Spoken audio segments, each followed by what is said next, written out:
Welcome back, everyone. We're diving deep today, going back to 1997-98. Oh, wow. Yeah, exploring a snapshot of Indigenous peoples' issues and rights around the world. Our main source for this deep dive is a really interesting compilation of reports Right. called the Indigenous World 1997-98. And flipping through it, it's fascinating to see the sheer variety of what was happening. Hmm. Intense legal battles in Alaska, environmental worries in Greenland, even power dynamics shifting within the Arctic Council. Right. And that's just the Arctic. We'll also look at some key Indigenous women's conferences that took place during this time. What strikes me, looking at this period, is that it feels like such a pivotal point in history. Oh, absolutely. Imagine, we're talking post-Cold War. Globalization is picking up speed, Right. and indigenous rights are finally starting to gain some traction on the world stage. It's a really complex and dynamic period. Definitely. It sounds like the Arctic was a hotbed of activity back then. The report really delves into this landmark Supreme Court case, the Veneti case, which completely reshaped land rights for Alaskan natives. Yeah, that Supreme Court ruling, it really sent shockwaves through Native communities. Essentially, it overturned a previous ruling Really? and said Indian country didn't apply in Alaska. That had a huge impact. Stripped tribes of a lot of their jurisdiction over their own lands. Wow. So it sparked all this debate about self-governance and how to empower those often isolated rural communities. It's like their whole foundation was being challenged. Yeah. Switching gears a bit, the report also highlights Greenland, establishing Pingorta their environmental research institute. Okay. What was driving that, do you think? Well, Pingorta had this really tough job, right? Balancing Greenland's needs to manage their own resources with their international obligations. And all this within a rapidly changing Arctic environment. Right, the melting ice caps, new shipping routes opening up. Exactly. All these things directly impacting the Inuit way of life. Definitely. And on that note of navigating tricky situations, the Arctic Council itself was going through some power struggles, particularly around who gets a seat at the table. Oh, for sure. The debate over giving NGOs observer status was huge. Right. Indigenous peoples were pushing for a more prominent role in shaping the region's sustainable development. And this wasn't just talk either. Canada spearheaded a sustainable development program, and Greenland had this big education project, all happening within the Arctic Council framework. So there's this theme, emerging land, resources, the fight for control. Yeah. Did this extend beyond the Arctic? Oh, definitely. In North America, we see very similar things playing out. The Delgamuukw case in Canada, that was a big one, had major implications for Indigenous land claims, especially in British Columbia. Right. For those who might need a refresher, what is Aboriginal title and what made this case so significant? Aboriginal title is basically the legal recognition that Indigenous people have inherent rights to their traditional lands.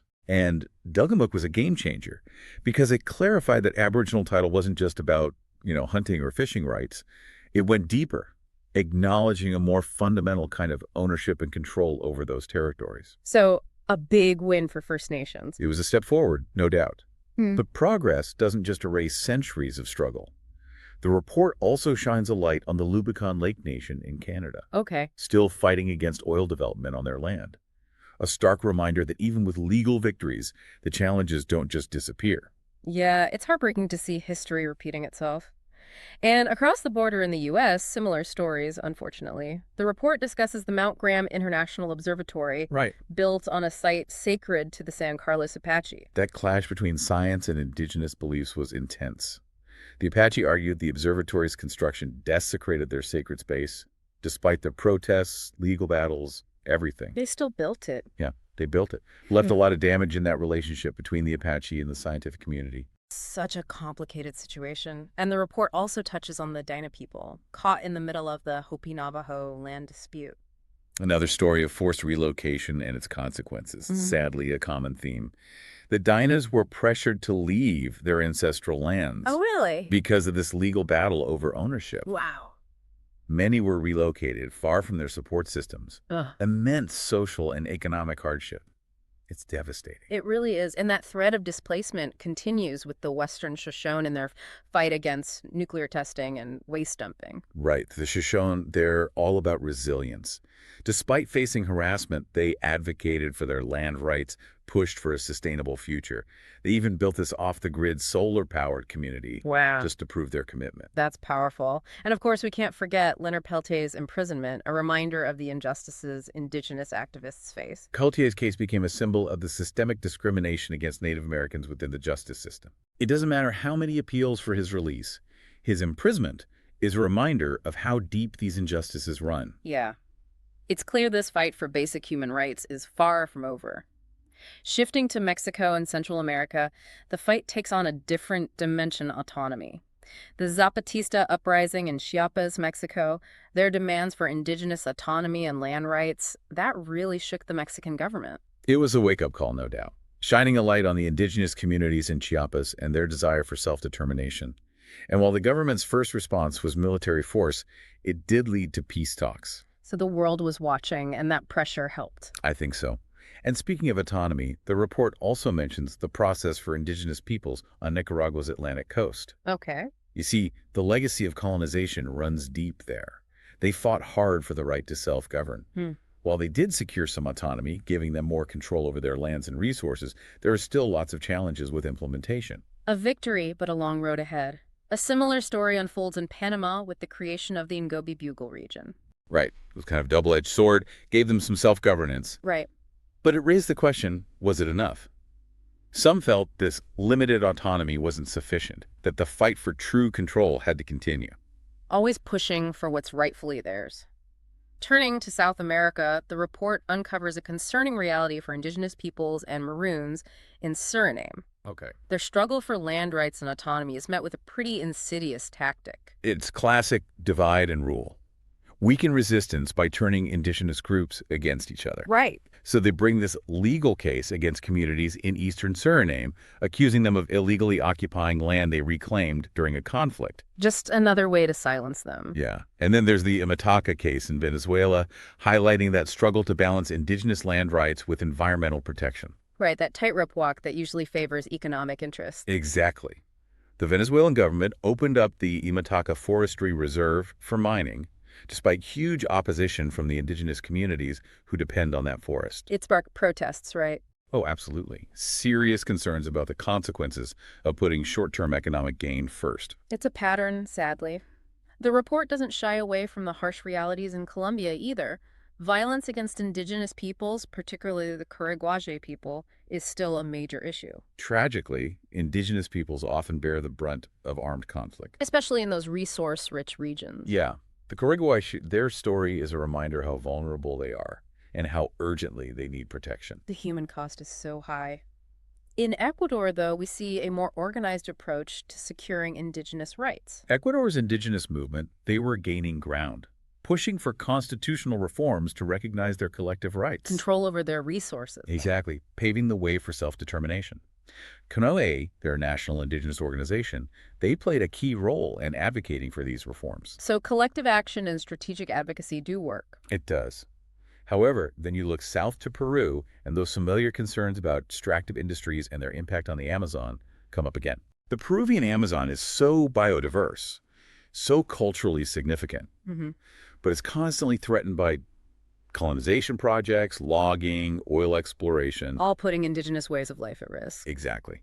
AIDSEP, they represent communities in the Peruvian Amazon. They're leading the charge to protect their territories and advocate for their rights. It's another fight for survival. And across the Pacific, in Australia, that debate surrounding native title rights raged on. The WIC decision was a victory, but it triggered a backlash. Really?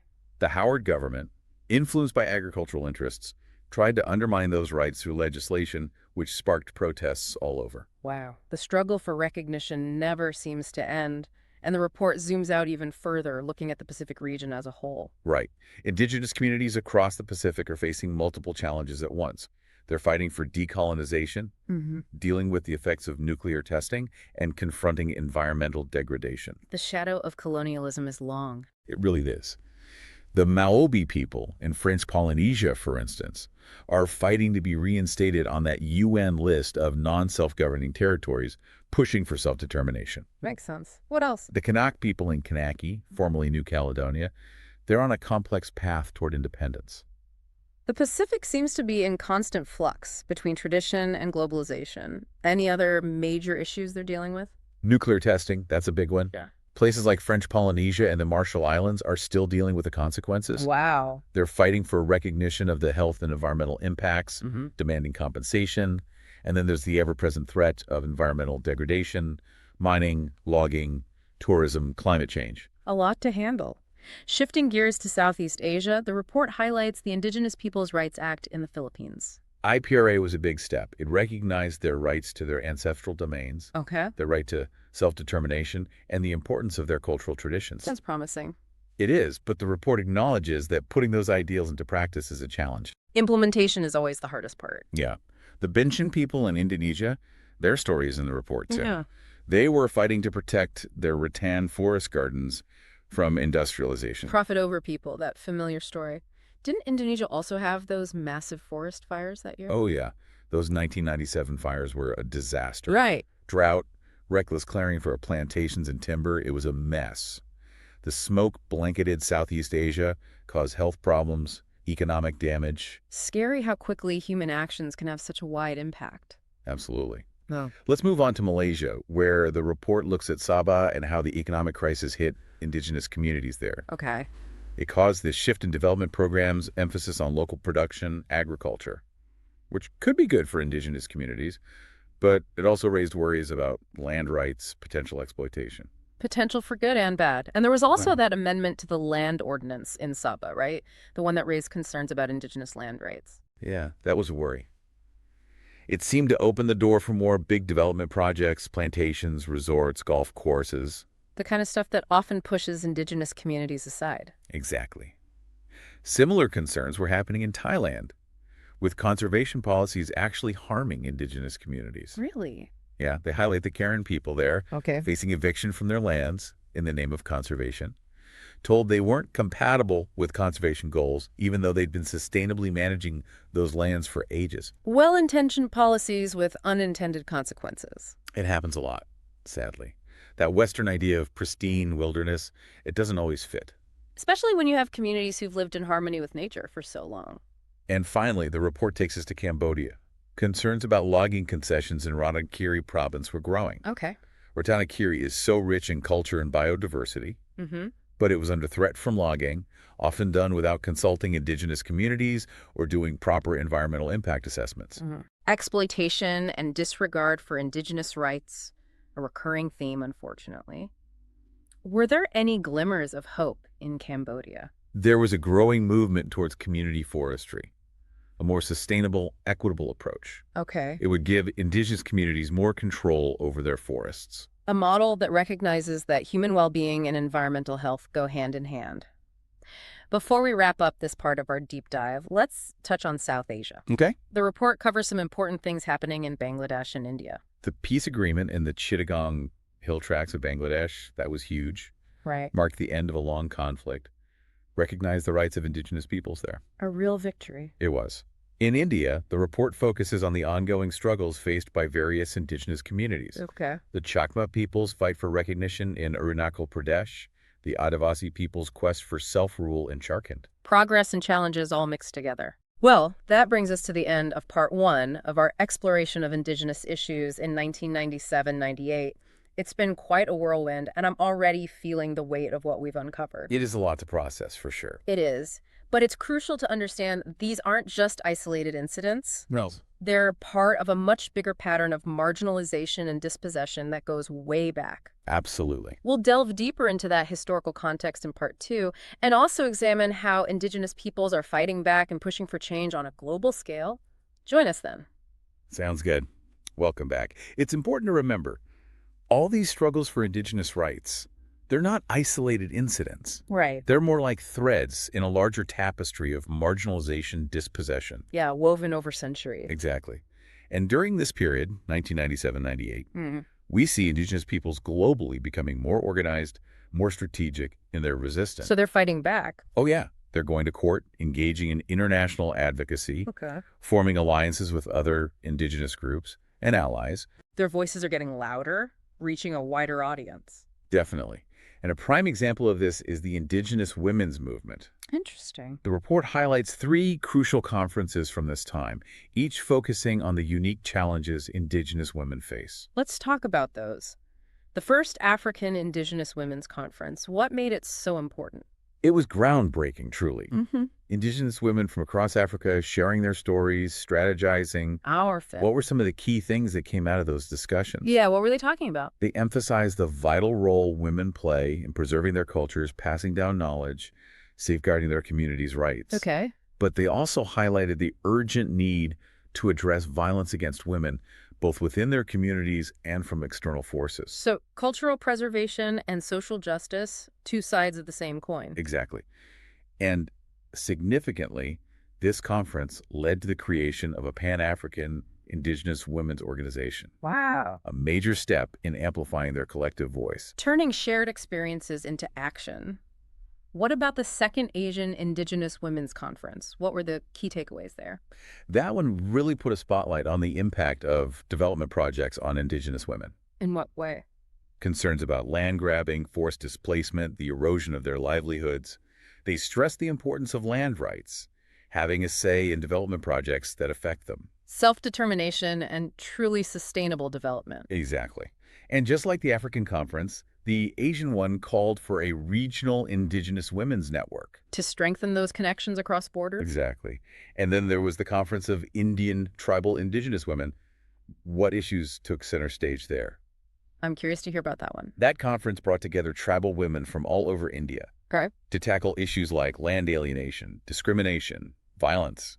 They called for constitutional reforms to better protect their rights. Ensure their participation in governance. Exactly. And they highlighted the importance of safeguarding their customary laws and practices. So maintaining their cultural identity while advocating for equality within their own communities. It's a complex issue, for sure.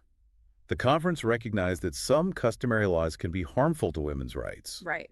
They encouraged a critical look at those traditions, but they also stressed maintaining their distinct cultural identity, resisting assimilation. A nuanced approach. It's clear that Indigenous women were finding their voices, pushing for change on many fronts. Absolutely. These conferences weren't just talk, they were about mobilizing, empowering women to become leaders, build a movement. So powerful. Okay, we've covered a lot. What are some key takeaways from this look at Indigenous issues in 1997-98? One thing that's clear, the fight for Indigenous rights is far from over. Yeah, we've seen that. Progress in some areas, sure, but Indigenous people around the world still face so much discrimination, dispossession, violence. Land rights seem to be central to a lot of this. Absolutely. Land and resources are fundamental to their cultural survival, their economic well-being, their self-determination. From Alaska to Australia, that battle to secure and protect land rights continues. It does. And there's this growing demand for self-determination. They want control over their own futures. Right. They're not content with just accepting policies or development schemes. They want to govern themselves, manage their own resources. The world is paying more attention to these issues, but it feels like there's a long way to go. Yeah, recognition of Indigenous rights in international law, that's great. But making those rights a reality on the ground, that's the hard part. Still so many obstacles. Yes. Accessing justice, holding governments and corporations accountable, making sure their voices are actually heard. A long road ahead. It is.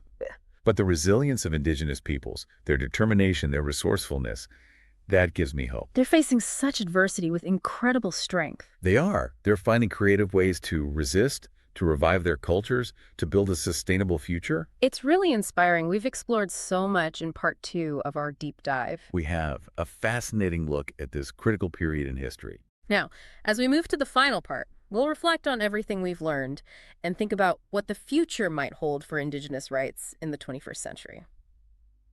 Welcome back to our final part, wrapping up our deep dive into Indigenous issues in 1997-98. It has been quite a journey, lots to think about. It really has. We've seen that these challenges aren't just something from the past. Yeah, they're still very much present. The effects of colonialism, discrimination, dispossession, all still felt by Indigenous communities around the world. Sadly, yes.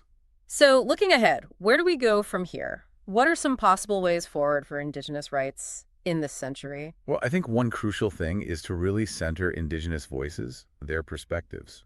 So it's not just about asking their opinion, it's about giving them real power. Exactly. It's about moving beyond just consultation, Mhm. creating spaces where Indigenous peoples are actively involved in decision-making. Decisions that affect their lives directly. Yes, their lands, their cultures, they need to be equal partners in shaping policies, solutions. Because they have that unique knowledge, those lived experiences. Right. And we can't forget about land rights. That's fundamental. Seems like a common thread throughout history. It is. Secure land tenure, that's the basis for cultural survival, self-determination, economic well-being. We need to recognize their inherent rights to their ancestral lands. Exactly. Move beyond that colonial idea of land ownership. This means tackling land grabbing, forced displacement, resource extraction. All of it. Holding governments and corporations responsible for past and present injustices.